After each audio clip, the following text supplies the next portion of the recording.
भगवान रजनीश के जीवन परिचय और उनके अद्भुत विचार।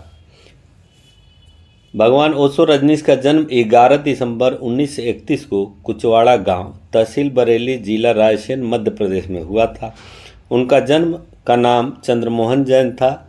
ओशो रजनीश को 21 वर्ष की आयु में जबलपुर में 21 मार्च 1953 मौलश्री वृक्ष के नीचे संबोधि की प्राप्ति हुई।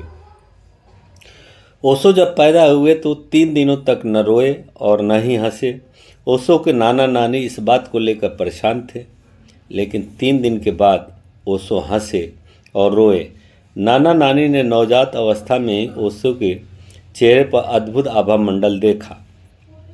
अपनी किताब स्वर्णिम बचपन की यादें में इस बात का उन्होंने जिक्र किया है। उनका बचपन गाडरवारा में बीता और उच्च शिक्षा जबलपुर में हुई। वे अपने नाना नानी के पास ही रहते थे। उनका बचपन वहीं गुजरा। ओशो ने अपनी प्रवचन माला glimpses of my golden childhood में उनके जन्म और बचपन के रहस्य से पर्दा उठाया है। उनकी नानी ने एक प्रसिद्ध ज्योतिषी से ओशो की कुंडली बनवाई थी। कुंडली पढ़ने के बाद वह बोला, यदि यह बच्चा 7 वर्ष जिंदा रह जाता है उसके बाद ही मैं इसकी कुंडली बनाऊंगा, क्योंकि इसके लिए 7 वर्ष से अधिक जीवित रहना असंभव ही लगता है। इसलिए कुंडली बनाना बेकार ही है। परंतु यह जीवित रह गया तो महान व्यक्ति होगा।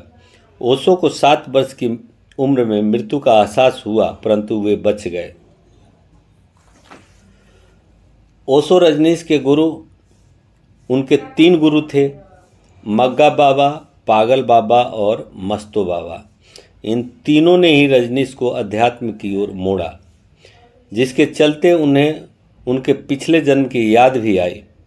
19 जनवरी 1990 को पूना स्थित अपने आश्रम में 5:30 बजे के लगभग अपनी देह त्याग दी। दिसंबर 1931 को ननिहाल कुचवाड़ा में जन्मे रजनीश सन 1939 में अपने माता पिता के पास गाडरवारा नरसिंहपुर में आकर रहने लगे। 1951 में उन्होंने स्कूल की शिक्षा पूर्ण करके दर्शन शास्त्र पढ़ने का निर्णय लिया।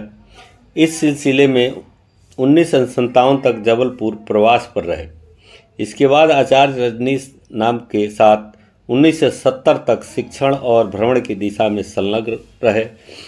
तदंतर 1970 से 74 तक मुंबई में भगवान श्री रजनीश नाम से प्रवचन दिए। उसके उपरांत 1981 तक पूना आश्रम में रहकर एक से बढ़कर एक प्रवचनों की बौछार लगा दी।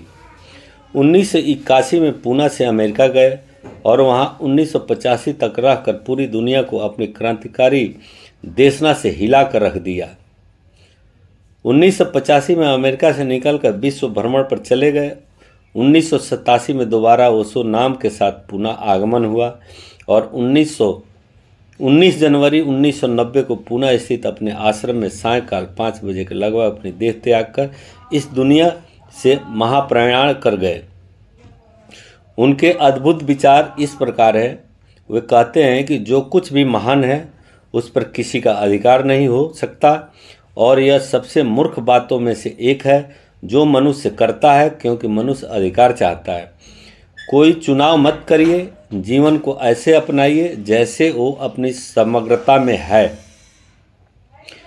ओशो कहते हैं कि मित्रता शुद्धतम प्रेम है। ये प्रेम का सर्वोच्च रूप है, जहाँ कुछ भी नहीं मांगा जाता, कोई शर्त नहीं होती, जहाँ बस देने में आनंद आता है, वही मित्रता है।